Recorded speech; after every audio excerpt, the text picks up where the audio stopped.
warahmatullahi wabarakatuh. Ayah bunda dan teman-teman semuanya. Insya Allah hari ini Dewi akan sedikit sharing untuk persiapan packing perlengkapan umroh selama 12 hari. Nah, di sini itu kita tentukan dulu barang yang akan dibawa. Yang pertama itu ada koper. Ini koper besar. Itu bagi yang memilih nanti untuk paket yang disertakan juga nanti sama koper kecil. Atau nanti ada pula yang jemaah yang memilih koper besar tambah nanti sama tas punggung. Nanti kita akan tentukan mana barang-barang perlengkapan kita yang nantinya akan bisa ditaruh di dalam koper beserta nanti di dalam tas punggung. Nah, yang pertama itu adalah pakaian umroh. Nah, biasanya kalau di pribadi itu untuk pakaian umroh ini kita harus memastikan bagaimana pakaian umroh ini aman dari parfum, hand body, dan segala macamnya. Nah, tips dari Dewi adalah memasukkan pakaian umroh ini ke dalam plastik laundry gitu. Atau nanti ada suatu kotak sendiri, kotak kain boleh. Jadi digabungkan semuanya untuk perlengkapan umroh kita, baik itu dari baju gamisnya, jilbabnya, pakaian dalamnya.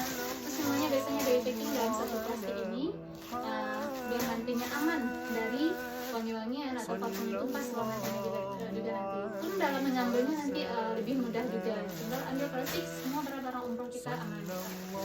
Nah, ini baju yang pertama, baju gamis putih untuk umroh pertama. Untuk umroh kedua biasanya kita memakai baju warna hitam. Jadi menyesuaikan dengan travel masing-masing. Nah, insya Allah biasanya kalau dalam dari travel, biasanya dari travel Ankabatullah itu melaksanakan 3 kali ibadah umroh. Umroh ketiga kita insya Allah dibolehkan memakai baju bebas atau nanti memakai kena dari travel sendiri. Nah, ini untuk pakaian umrohnya dipastikan aman, satu set.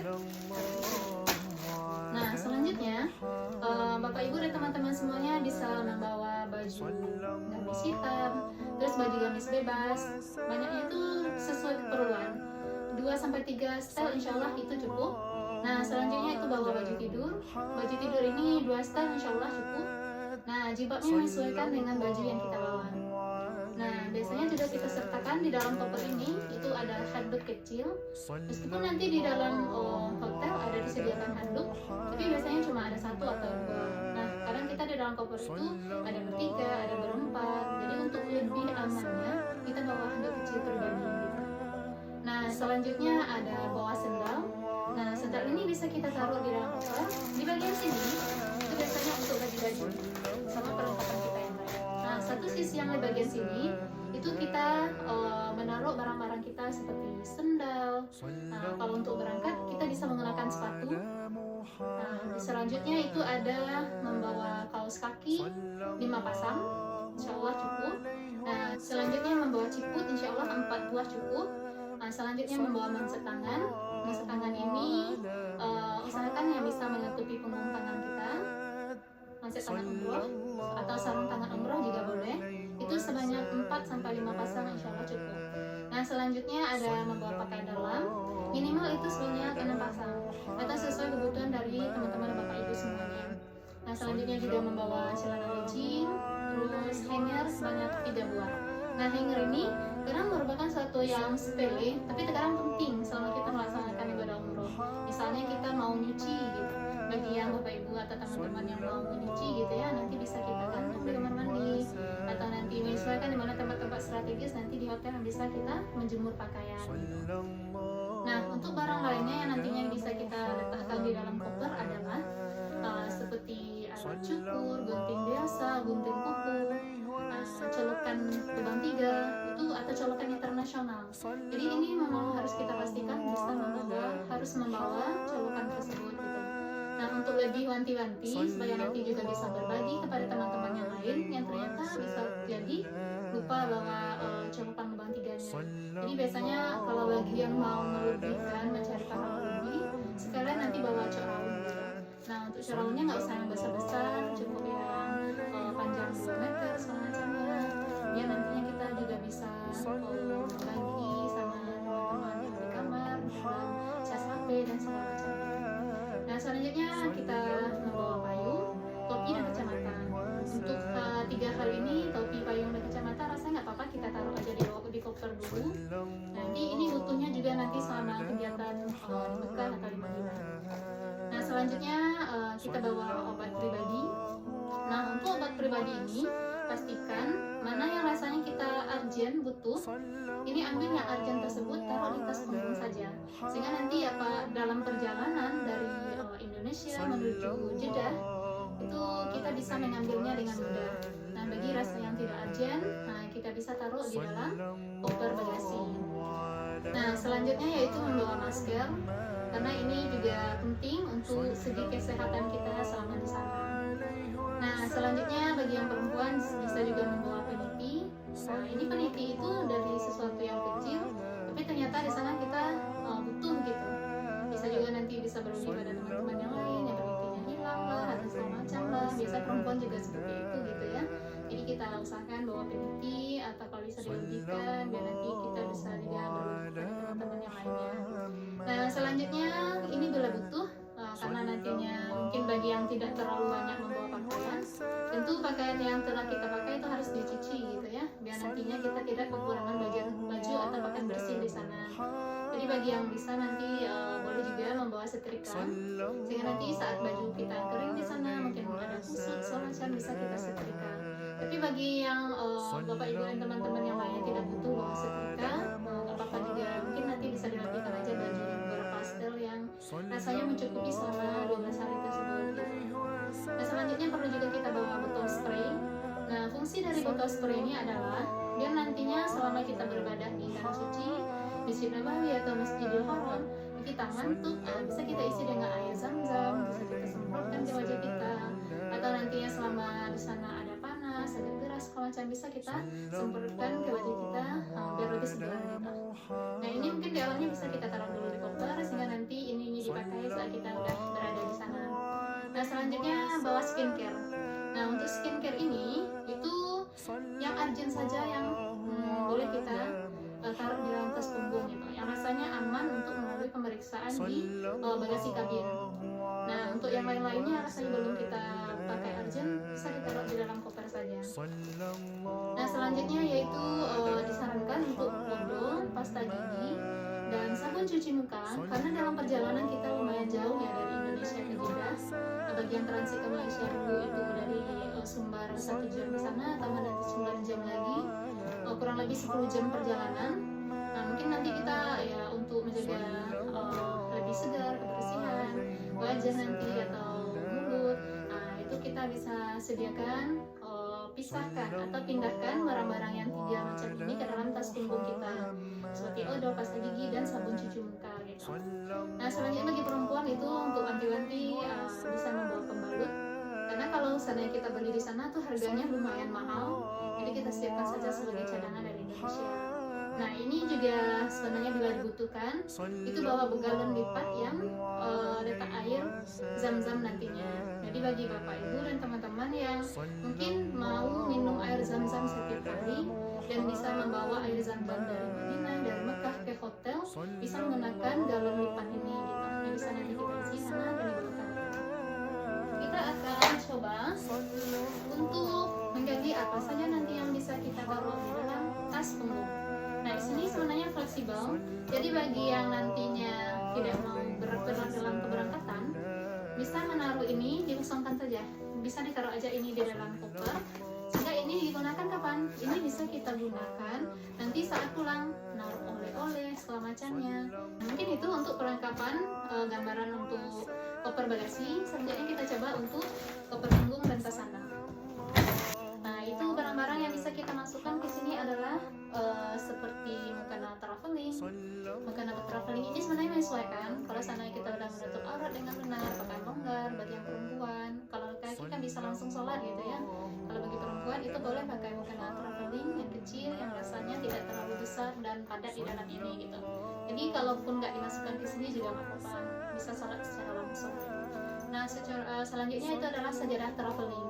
Nah, untuk sajadah traveling ini itu sebenarnya menyesuaikan, karena biasanya kita sholatnya di bandara itu udah menggunakan biasanya ada karpet sholatnya, ada sajadah sholatnya. Tapi bagi yang rasanya ingin lebih bersih sholatnya, bisa bawa sajadah traveling yang kecil seperti ini juga boleh, kan juga nggak terlalu besar. Nanti bisa kita masukkan ke bagian yang paling besar. Nah, kita taruh di dalam. Selanjutnya itu bisa harus membawa Al-Quran Al-Quran ya Bapak Ibu dan teman-teman semuanya. Karena kita ke Tanah Suci adalah untuk beribadah, rasanya kurang lengkap kalau kita tidak membawa Al-Quran sejak dari Indonesia. Nah, Al-Qurannya ini bisa bawa Al-Quran kecil. Nah, sebesar ini boleh. Nah, yang rasanya nanti bisa kita baca selama di bandara, dalam perjalanan, dan nantinya selama beribadah di Tanah Suci. Kita masukkan ke dalam bagian tas sandal kita. Kalau bisa untuk yang ini Al-Quran jauhkan dari yang lain yang rasanya terhimpit-himpit gitu. Kita taruh di tas yang bagian tengahnya supaya nanti ini lebih khusus dan lebih mudah juga kita mengambil. Nah, selanjutnya kita bawa botol minum. Nah, botol minum ini nanti ukurannya yang sedang saja, yang rasanya bisa kita taruh di dalam tas ini atau nanti mau di tank-tank. Tapi kalau langkah lebih bagusnya taruh dalam tas saja biar nanti tidak kececer. Nah, untuk botol minum sudah. Nah, selanjutnya kita bawa charger. Nah, untuk charger ini itu kita sebenarnya dalam pesawat bisa langsung mengcas HP di sana. Itu di pesawat Batik Malaysia. Soalnya nanti tinggal bawa ujung chargernya saja seperti ini. Nanti boleh juga lengkap kayak gini nggak apa-apa. Atau nanti kalau nggak terlalu padat tasnya, ini dimasukkan kepalanya dalam koper saja, koper bagasi. Kalau yang ini sebenarnya kita cuma butuh yang ini. Karena nanti insya Allah ini bisa langsung kita colokin di dalam pesawat Batik Malaysia nanti, dan yang posisi colokannya itu berada di dekat di depan kita kursi duduknya. Nah, ini bisa kita masukin di tempat yang bersamaan dengan Al-Quran.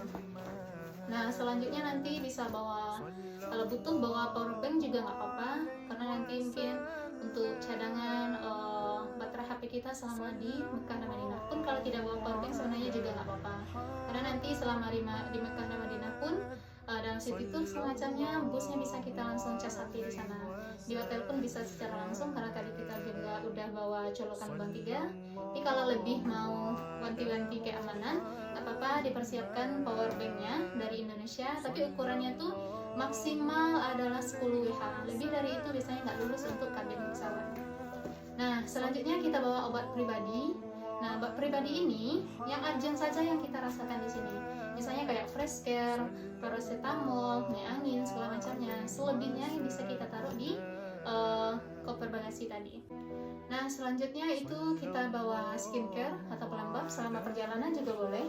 Bagi yang butuh, bagi yang tidak butuh juga nggak apa-apa, taruh aja di dalam tas koper. Selanjutnya tadi kayak odol, guna gigi, sama sabun cuci muka untuk lebih fresh. Itu boleh kita letakkan di dalam sini. Nah, selanjutnya itu jangan lupa sebelum kita berangkat isi dulu paket internet dari Indonesia atau nanti di bandara. Itu bisa pasang paket Romex yang di Saudi Arabia. Insyaallah nanti kalau ada kendala bisa menghubungi tim travel perjalanan umroh masing-masing. Nah, satu lagi untuk perjalanan kita nanti karena dalam memakan waktu yang cukup lama juga, biar lebih maksimal juga ibadah kita di Tanah Suci, lebih banyak juga ilmu-ilmu yang kita ketahui. Kalau bisa untuk buku panduan umroh itu dibaca sebelum berangkat. Sebenarnya nggak perlu juga harus hafal semuanya, setidaknya kita paham dan tahu, oh ternyata ini ada doa lah kalau saat nanti kita melihat Ka'bah, saat masuk ke Masjidil Haram, Masjid Nabawi, segala macamnya. Boleh kita letakkan ini di dalam tas punggung kita, tas sandang bagian mau gitu, sehingga perjalanan nanti kita bisa baca-baca untuk menambah ilmu dan pengetahuan kita. Nah, jangan lupa selama perjalanan kita perbanyak zikir kepada Allah Subhanahu wa taala. Nah, dalam perjalanan itu kita usahakan membawa tasbih. Biasanya untuk bahan tambahan dalam tas sandang ini, kita biasanya membawa perlengkapannya di luar itu ini. Ada bantal leher dalam perjalanan. Nah, sehingga nanti kita selama di perjalanan kalau ngantuk kepalanya nggak oleng kiri kanan. Nah, jadi pakai ini untuk lebih nyaman nanti kita istirahat di dalam perjalanan di atas pesawat. Nah, itu sedikit sama nanti pemasangan shawl menandakan kita rombongan dari travel ini. Nah, jangan lupa dalam perjalanan nanti wanti-wanti membawa tote bag, karena mau nggak mau nanti kita akan butuh ini. Nah, misalnya dalam meletakkan botol minum kita, atau nanti kayak jaket kalau lagi gerah bisa kita taruh di sini. Sama nanti sama bekal-bekal makan-makan kita selama di atas pesawat atau di bandara, snack-snack dan segala macamnya.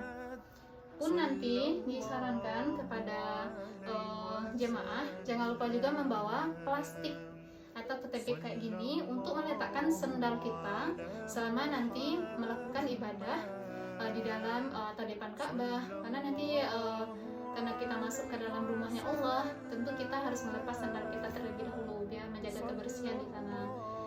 Dan jangan lupa juga melebihkan plastik laundry, plastik mandi atau plastik yang untuk baju kotor kita biar nanti nggak tercampur juga sama barang-barang yang lain. Itu dulu sedikit videonya, semoga bermanfaat. Sampai jumpa di Baitullah.